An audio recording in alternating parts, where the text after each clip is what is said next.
আল্লাহ, এগুলো কি কেটেছো তুমি? এগুলো বুড়া বুড়া, এগুলো নেওয়া যাবে না তো, এগুলো নিতে হবে।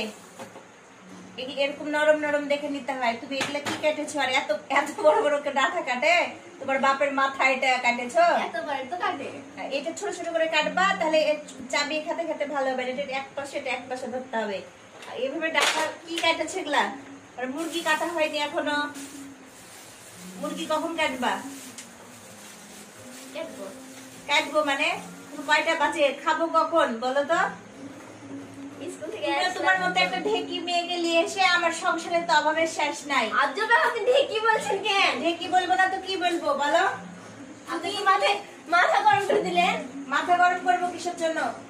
তুমি এখনো বাজে হচ্ছে একটা, এখনো রান্না হয়নি, তারপরে তরকারি কাটা হয়নি, তাহলে আমি কখন কি করবো বলো? আমি কিচি কালার দেখে হাসবো না কানবো আমি নিজেও বুঝতে পারছি না। এভাবে তো হবে না অধরা। এরকম যদি তুমি না কথা না শুনো, তাহলে আমার ছেলের আবার বিয়ে দিব আমি, বলে দিলাম। যদি নিজেকে না শোধরাও আর এভাবে যদি তুমি ঠিকঠাক ভাবে কাজ না করতে পারো, তাহলে আমার বাধ্য হতে হবে আমার ছেলেকে আরেকটা বিয়ে দিতে। এখন যদি মুরগি কাটনি, রান্না করনি, খাবো কখন? এখন বেজে গেছে একটা। এগুলো কোনো কথা? করে যাবেন তাহলে এখন আমার কাজগুলো হয়ে যেত বকবক না শুনলে। ও আমার বকবকির জন্যই তোমার রান্না হলো না?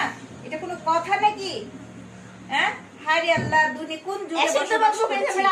বেটার বউয়ের কাছে বকবকি শুনতে হয়, মানে আমি নাকি বকবক করি? এগুলো কোনো কথা? চিনি তো, এটা ঠিক না। তুমি নিজেকে শুধরে নাও, তাহলে সবকিছু ঠিকঠাক হয়ে যাবে। আমি ঠিকই আছি। আর আমি যে বকবক করি, ঠিক আছে, নেক্সট টাইম আমি বকবক করবো না। দেখি তারপরে তোমার রান্না বান্না হচ্ছে কিনা, কাজ ঠিকভাবে হচ্ছে কিনা। আজকে রান্না করবা বাসায় মুরগির মাংস, পুঁই শাক, ডাল দিয়ে চটচটি, আর হচ্ছে মিষ্টি মিষ্টি আমরা। ধরো ঝটপট 3টা রান্না করে ফেলো, আমি আসছি।